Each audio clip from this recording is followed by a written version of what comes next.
and I am going to do some NFL preview stuff today.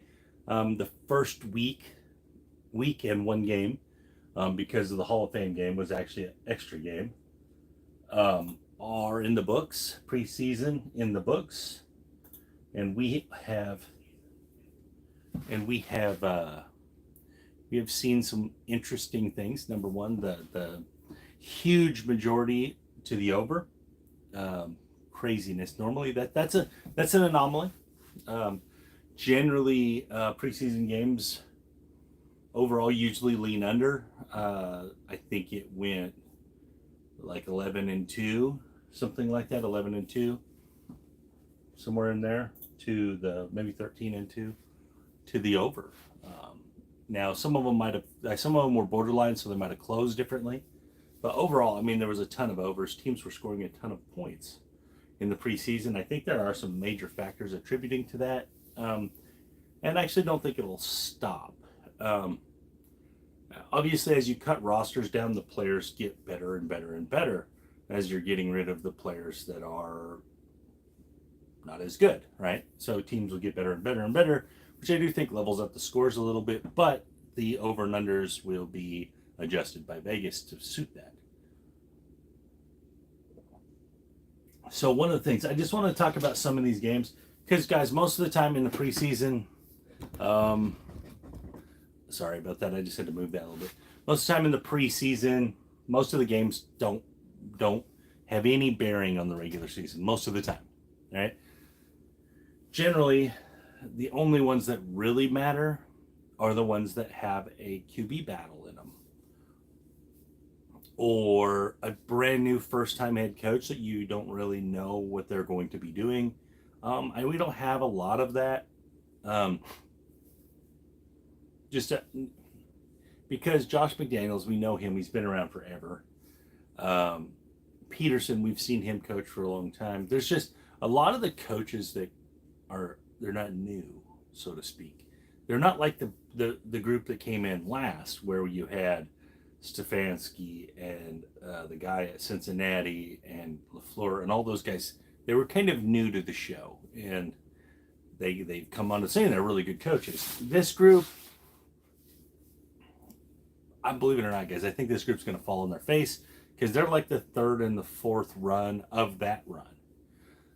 So all these coaches, these newer coaches, are like the position group coordinators of LaFleur, McVay, McDermott, those guys. They started in those spots, not as coordinators. They got to coordinator because the other guys went somewhere else. But anyways, that's a whole show for a whole different thing on kind of breaking down coaching success and how to predict it. That's a whole different thing. I just want to talk about a couple of the major position battles that matter, right? So in Seattle, they're trying to pick a quarterback. In Carolina, they're trying to pick a quarterback. And I don't really think either of them matter all that much, which guy they choose. I think the overall there in either of those spots is going to be the same answer. The one that matters is Pittsburgh. And let me tell you why Pittsburgh matters. Because Pittsburgh Steelers were 2 years ago, they were 13-3 or 14-3. Anyways, they were the number one seed late into the season. Their defense got injured really bad, and they end up losing a crazy playoff game to the Browns and stuff. The Steelers were the best football team that year, guys. They really were, and the injuries really hurt them at the end of the year. Fast forward to last year.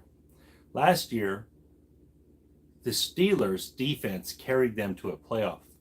Now, did they back in? Sure, but they still had to win enough games to be in position to back in. The Steelers made the playoffs despite Ben Roethlisberger not being able to throw the ball down the field about 25 yards. He couldn't throw it with any power. He could lob some balls, but he couldn't drive them down the middle of the field. And so, with all of that, they still ended up in the playoffs based on their defense. They were only a game behind the great Cincinnati Bengals. That's everyone's darling. It seems like that these Bengals they're so great. I don't think that myself, but I actually think that any guy they choose in Pittsburgh is an upgrade from what they had last year. And Pittsburgh was already a pretty good football team. Defensively, they're top 3 at worst, I would say. If they have a quarterback that's not putting them in bad positions all the time, they're probably number 1. Their talent, the overall talent, the sack leader, the secondary that's just really good. I think that they're number 1. I really do. I think going into the season, I think they're the top group. Barring any injuries, if they get to the first game of the year, they're the top group. Unless a group surpasses them, just the overall collection of talent plus the way they play defense. And in my opinion, Mitch Trubisky will win that job. Mitch Trubisky, in a couple series, what we saw was crispness, and he can throw the ball hard. All right. Even if Pittsburgh, if Mitch Trubisky has 15 interceptions this year and 25 touchdowns, Pittsburgh will be in the playoffs as a team that nobody wants to play. All right. Last year they got in the playoffs, and Ben Roethlisberger knew he couldn't keep up with Patrick Mahomes. He knew he wasn't going to be able to, because even though the defense is great, he couldn't keep scoring with Mahomes, and he knew that. That's why in those press conferences he basically said those things. This year's different for that, and I know people are already writing off the Steelers, and they did the same thing last year. And I actually told people last year in a futures video to bet the Steelers win total. It was 8 or whatever, and they got to 9 wins or whatever. Now it took to right the end of the season. They had a tie, but the thing was, the number was too low. It's too low again this year, guys. They got them. A bunch of places have them 4th in the division, which to me is crazy. With all the question marks in Baltimore, still with Lamar's contract situation, all that, the question marks in Cleveland are even bigger. And then you got the Bengals, but I think the Bengals are going to regress.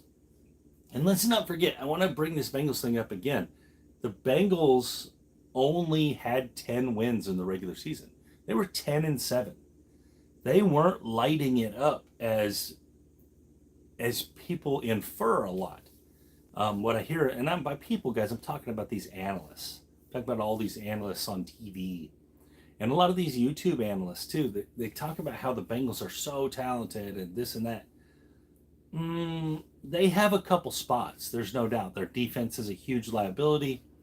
There wasn't enough upgrades in one season to make that defense viable. They're still going to be bottom 12, in my opinion. And on top of that, they're going to get everyone's best shot now. You know, I do think teams overlooked them a little last year, but they're going to get everybody's best shot. But just to talk about the Bengals a little bit, guys, they lost games last year. Now, they ended up in the Super Bowl, but they ended up in the Super Bowl because the teams they played in the playoffs chose to beat themselves. Not that the Bengals were beating them. Because in none of the games, I'll kind of omit the Raiders games because the Raiders were coming back the whole game. But in the Tennessee game, Tennessee sacked him 9 times. If Tannehill doesn't, every time Tennessee would get the ball back, Tannehill just threw it right back to the Bengals. And they weren't like diving out of the end zone toe tap interceptions. These were just thrown right to these guys. And the Bengals end up winning a game where Tannehill, even though Burrow gets sacked 9 times, Tannehill throws 3 picks, all right, in the game. You're going to lose when that happens. See, sack isn't a turnover. An interception is a turnover. So, and then they get to the Chiefs. The Chiefs dominate the first half, and then Patrick Mahomes probably has his worst half of professional football in the second half. And so the Bengals end up in the Super Bowl. Guys, the Super Bowl wasn't as close as the score or the statistics will tell you. If the referees don't allow the touchdown at the beginning of the half where Jalen Ramsey gets thrown to the ground by his face mask and they score a touchdown, if they don't allow that touchdown, because guys, that was going to be incomplete and that was going to be a punt after that. If they don't allow that touchdown, the game's not even close. It's never in question.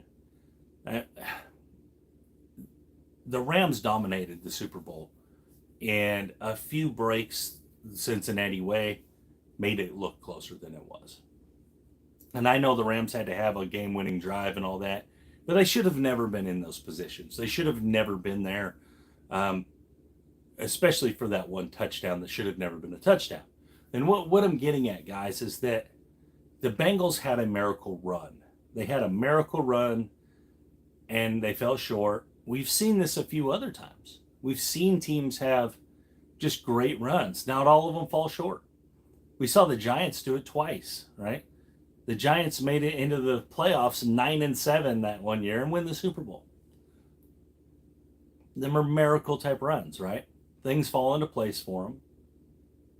3-0 in preseason. I like that. It's really good. It's really good. Preseason can be easy. Hey, buddy. Can be hard. I mean, I don't like the term bad beat.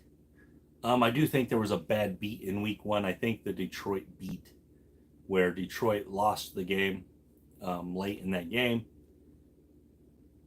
It's kind of a bad beat. I don't like the term bad beat, though. I hate the term bad beat. Just like I hate the term lock. You know, there's no locks. It's not a thing. But the term bad beat infers that something so unusual happened to cause you to lose the bet. Most of the time, that's not true. I feel like in the NFL, the only bad beats that happen are, for example, if you have an under, you got an under, and it's the fourth quarter, and the team that has the lead that should just be kneeling on it breaks one for 70 yards, and you lose the under. All right? I've had that happen a few times. Or if you're going into the game, and in the second drive of the game, the starting quarterback goes down. Them are kind of bad beats, right? Something that unusual happened. But for the most part, if you laid 6.5 or something, and you got a 7-point lead in the fourth quarter, and a team drives down and kicks a field goal, that's not a bad beat. That's called getting backdoored, but I mean, it's not a bad beat. So, again, a lot of that goes in that. I'm going to talk more, hopefully before the season starts, about betting on football, betting on the NFL. The NFL is unique to every other sport as the way you bet it, because the one thing in the NFL is the parity, right? The parity in the NFL, if you don't understand what I mean, that the best and the worst team aren't separated by as much as people think when it comes to points wise, right? So in my opinion, the worst team in the NFL this year going into the season, if you look at their rosters, in my opinion, and the way their schedule unfolds, is going to be the Seattle Seahawks. I don't know how the Seattle is going to win very many games. Their schedule's too tough, and they just don't have the pieces in place to win a lot of games, to even win a handful of games. Now, the Jets kind of fall in the same category, but I think the Jets made more moves to get better than Seattle made moves to get worse and build for the future. So I actually think that Seattle going in as of right now without, knowing who even the starting quarterback's going to be, I think that they're probably the least talented team in the NFL. With that said, let's just say Buffalo's the most talented. Seattle and Buffalo play 10 times. The average spread will be about 20 to 21 points in those games. If you take the exact same thing in college football and you say, let's just say Alabama's the best team playing, I don't know, Jacksonville State or something, it's always one of those up-and-comer teams out of the division, the Division 2 or whatever you want to call it.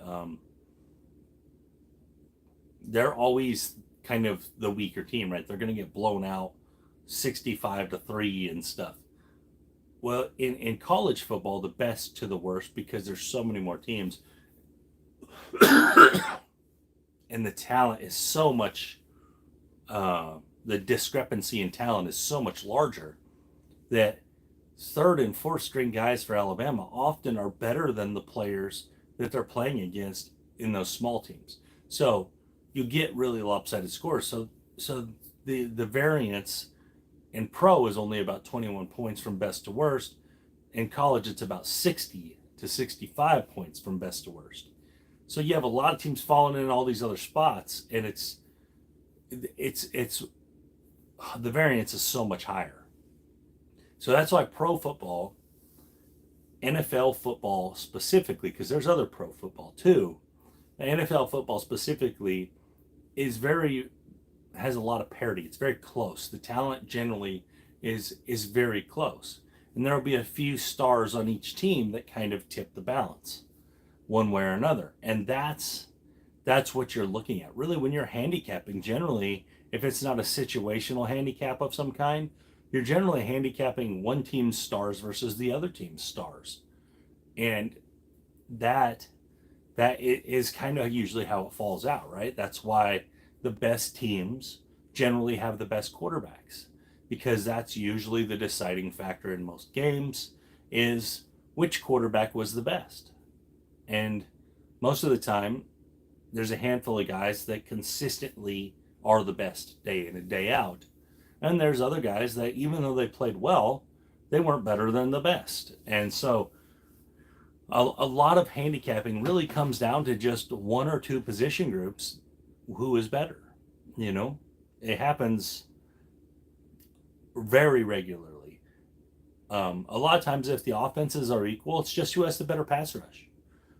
Did one pass rush create some turnovers? And can be, I mean, literally can be that simple. Which tells you that in the NFL, you should be doing the bets. You should be betting the bets where you're getting the advantage of points more often. And I actually have some statistics on this. I'm not going to put them out in this video because they're for another video that I'm building up a big statistical video to the first snap, the actual first snap of the NFL season.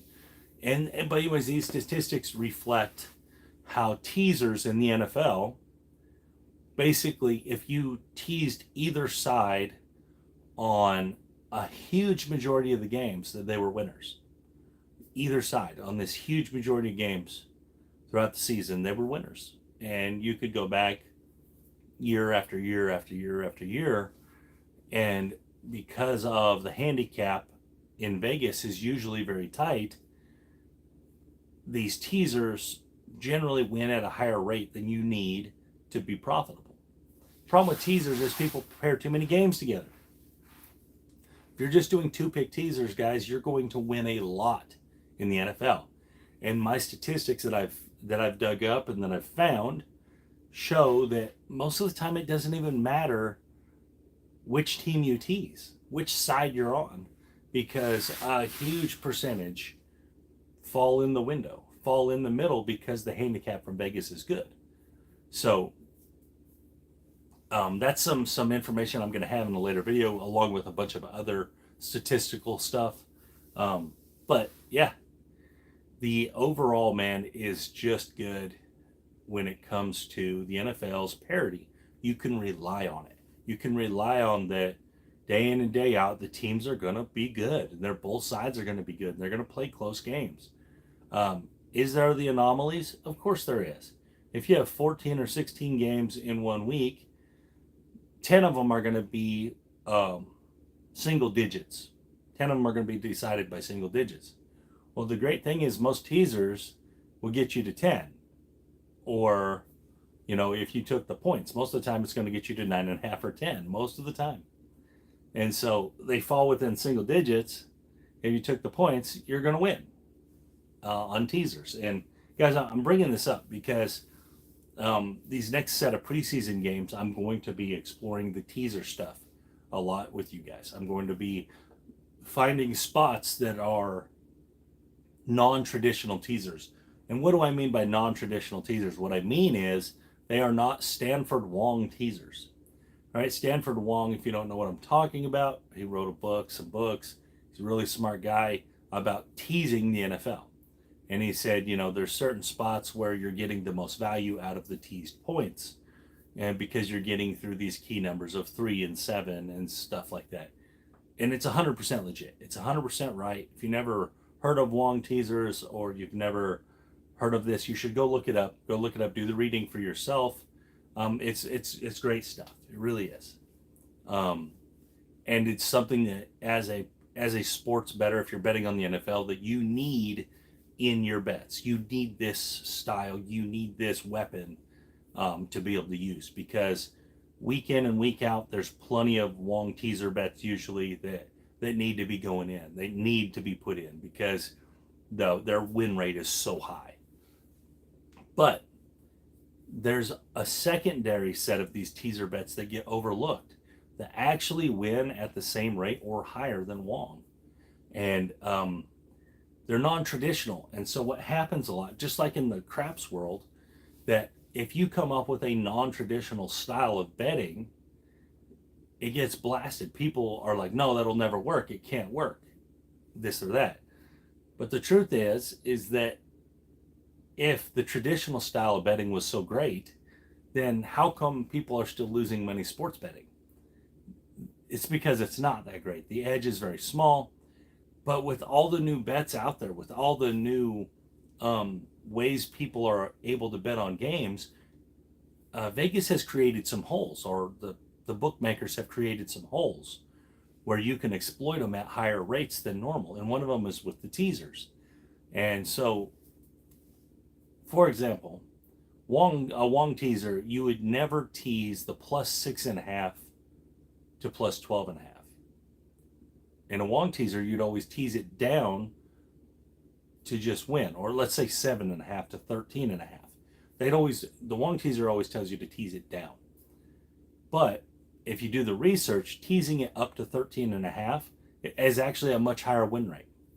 So there's a lot involved there. And Vegas has got hip, and bookmakers have got the information on these Wong teasers, and they do things to combat them. Because they don't want a bunch of teaser money coming in on two of these teams that they know are going to probably fall in this window. So they do weird things like put lines at 5.5 or 4.5 or 8.5. You see a lot of 8.5s now. Guys, 8.5 teases up to 14.5 on 6-point teasers. So keep that in mind when you're looking at that. That going down probably isn't as valuable as going up. And so I'm going to explain that more in the next couple videos, and we're going to do it through the preseason.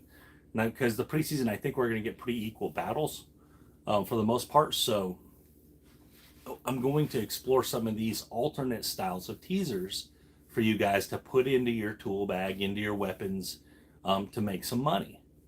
And that is a lot of what this year's goal is for me, besides giving out winners, is to help people understand how to bet on the NFL and how to optimize their money when they have it in. Optimize the value they're getting. Value is the wrong term, because I don't believe in the value betting as much as other people.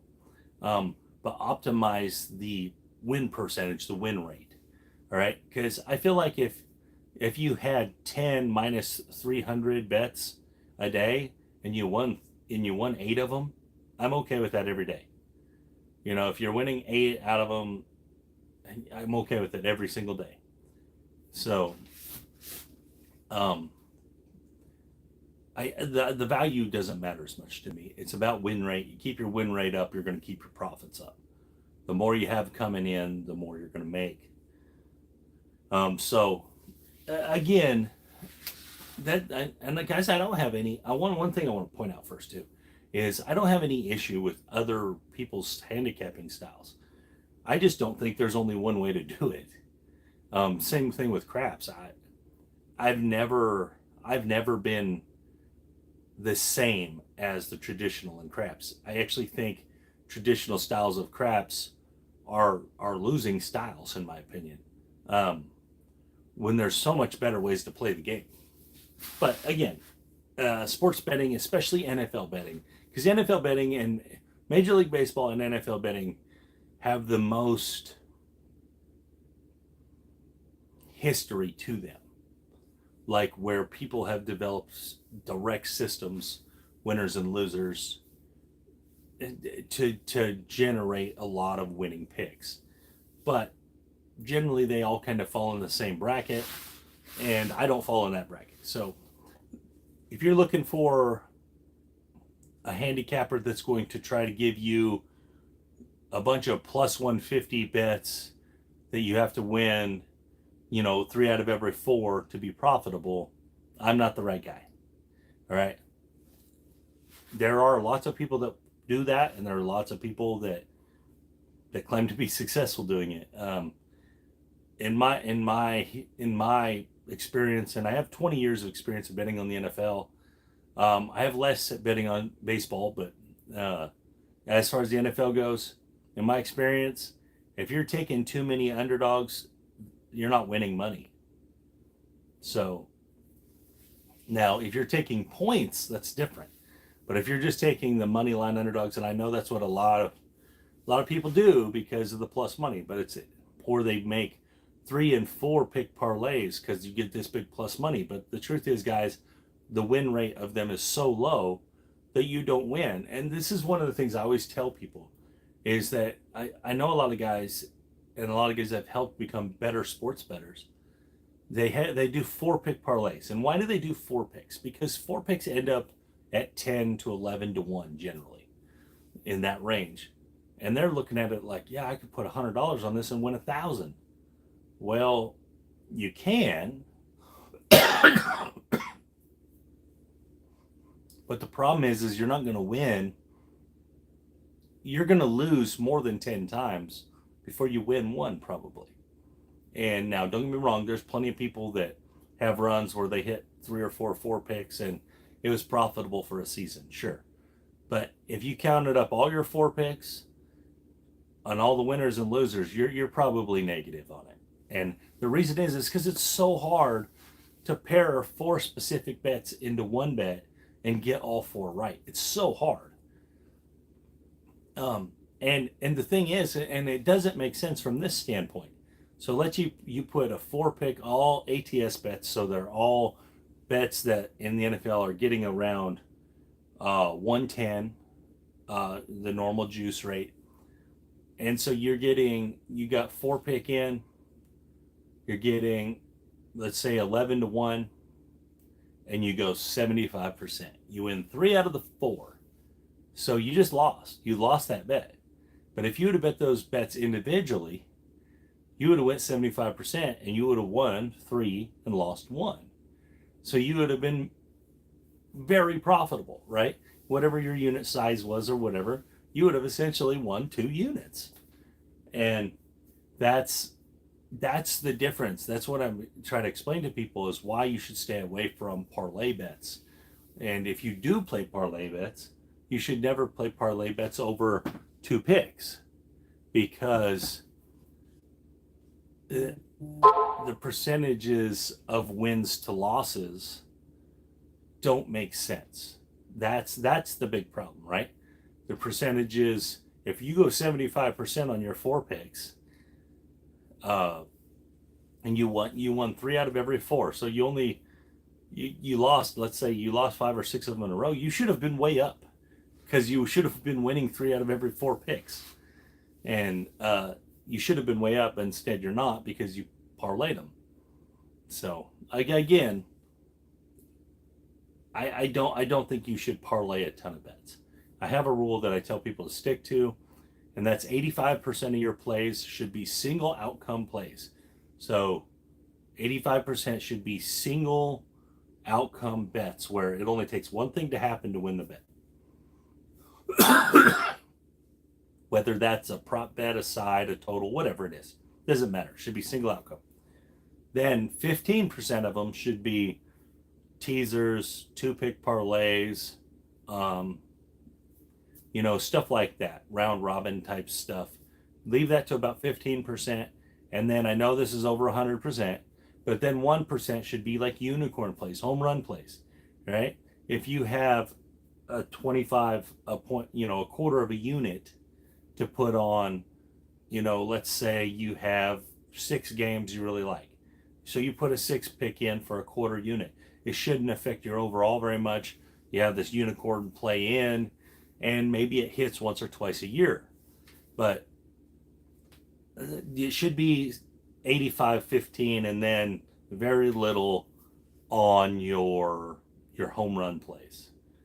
And if you'll stick to those types of percentages, you'll be better. You'll be much better.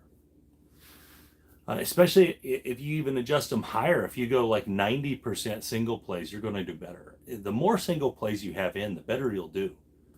Because inherently, if you're betting with a handicapped bet, it's essentially a coin flip, right? If you're betting ATS, Vegas is saying this is a coin flip, we're taking a little juice. So you should be no worse than 50%, even if you're terrible. And so it shouldn't take you a whole bunch of a whole bunch of handicapping to get over 50%. Whereas if you're playing parlays, being 50% on 2 picks is good, but as you get higher, you start, the 50% is worse and worse and worse. Now I know that those odds start skyrocketing and they look really great, and you got your $100 bet in there, or your $25 bet, and it's saying, the 9 pick's going to return $1,300 or something. But the problem is you're never going to hit 9 of them. You're just not. I mean, you're just giving away that money. Now, the few people will. It happens. One of my good friends hit an 11 pick just recently in baseball, and he had just $4 on it, and it paid $1,000. All right. Does that mean he can do it again? Probably not. He could probably bet $4 until that whole $1,000's gone and won't do it again. But it's cool that he did it. He had the one unicorn in, and the unicorn showed up. So it happens. It does happen, but it's not worth putting money into. It really isn't. It's just bad investment. But anyways, I didn't talk a lot about football, did I? I just talked mostly about betting. But that's fine. If you guys are interested today, I do like some. In fact, one of my Major League Baseball futures hit the Pujols over his home run total. He's at 9 or 10 right now. Hit. It looks like for the purchasers that the Dodgers are definitely going to hit their futures. Now, these were a long time ago, so people probably don't remember them. But yeah, I had some Major League Baseball futures that have already started coming in. I think I had Stanton over 30 home runs. I think he's at 26 or something. He hasn't been playing a lot, but he'll get there. I mean, it's not a lot to go. So, anyways, as far as these preseason games, there's one Thursday we're going to be handicapping it. We're going to be talking about teasers more as this goes on. I'm going to be coming out with more. But one of the things I just want to touch on some football stuff for the preseason again. All right, guys, if teams don't read nothing into the preseason, read zero into the preseason. The only thing that preseason matters for, in my opinion, is position battles at significant positions. Quarterback, see position battles maybe at your safeties, stuff like that. And the second thing is injuries, right? So the Jets lost their starting quarterback, so that hurts. Or maybe it doesn't. I'm not big on Wilson. I actually think he's going to fall on his face. He's too. I think he's going to be injured all the time, and I think he's a little too wild. He's a little too unpolished. But you're not seeing guys for very long in games. Obviously the stars are going to come out and they're going to drive their guys right down the field against what people are saying are starters, but they may not be. And a lot of them looked really good. Like Jalen Hurts looked pretty good. Patrick Mahomes looked pretty good. I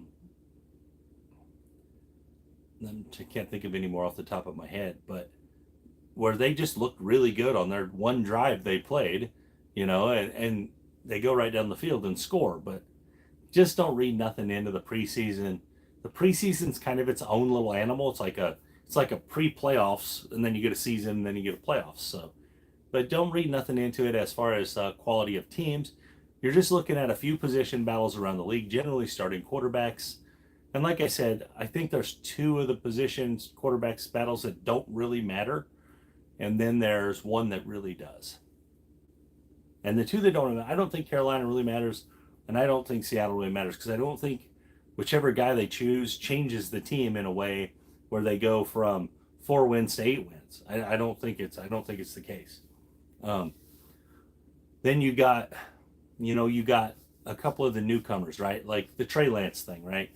In my opinion, what I saw from Trey Lance in the game was sloppy play and one lucky deep ball. That's kind of what I got from that game. And does it mean that he's not going to be really good? No, he probably is, but that's what I gathered from that when I watched it. I've watched it probably 20 times, his plays in the game, and to me, it was pretty sloppy. When you compare it to the guys that he's getting compared to, their outings for one series were very crisp and looked really good. So I don't know. From what I've seen, I didn't really like what I saw from him. I didn't think it was that great. But it's getting blown up in the media like he's the next coming of whoever. And so that's kind of my thing on that is I read very little and very, very little into the preseason. Basically, I just look at the couple battles that matter to get an idea of where teams are going to start at. So one of the things I want to talk about, guys, too, in this video, I'm going to give out a pick that I think people should be putting in right now. And that is for week 1. You should be on Denver already. Denver's playing Seattle. There's a ton of situational stuff that goes into this. Obviously, Russell Wilson is going back to Seattle. That's a big deal. But the line started at 4. So if you didn't get it at Denver -4, it's getting worse, right? I'm gonna look it up really quick because I think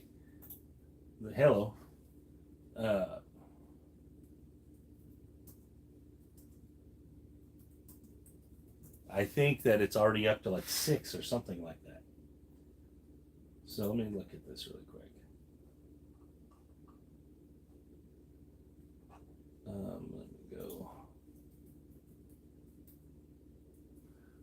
But you need to be getting on this as soon as possible.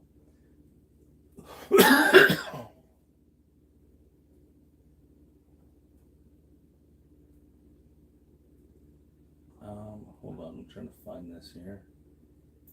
You get week 1.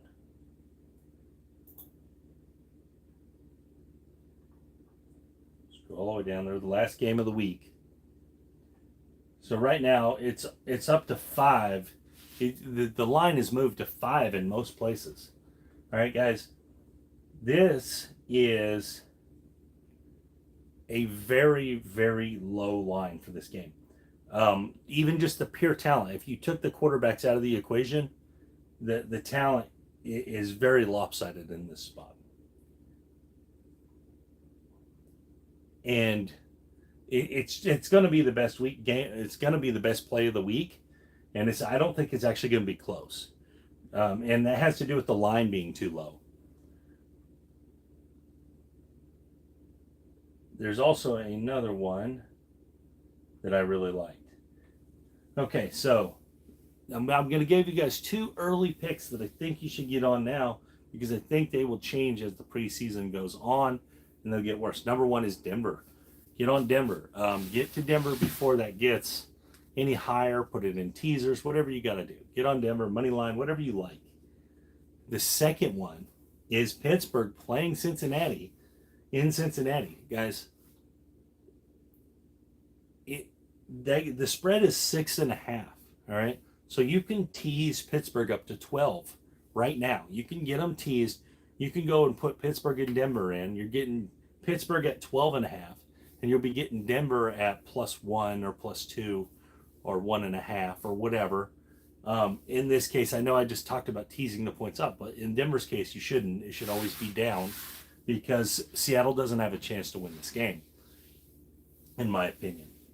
Even if you get to the second or third string quarterback for Denver, the overall talent in Denver is vastly superior to Seattle's. So I don't think you're getting any kind of. You just want to get on this before this number gets too crazy. It wouldn't surprise me, guys, if by game time on Monday night, that Denver spread isn't over 7. It wouldn't surprise me at all.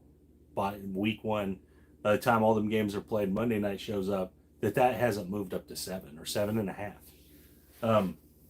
Just because I think the money will pour in on the Denver side. Now, as far as Pittsburgh Steelers goes, it's just too many points. They did it last year too. Pittsburgh was playing Buffalo. Sorry guys. Hold on. I gotta cut this short. My wife is calling me. Sorry for that. I will call you. Or I will get on again tomorrow. Sorry, she's calling me, so I need to talk to her. Thank you guys for your time. This is Jacob from Wager Me This.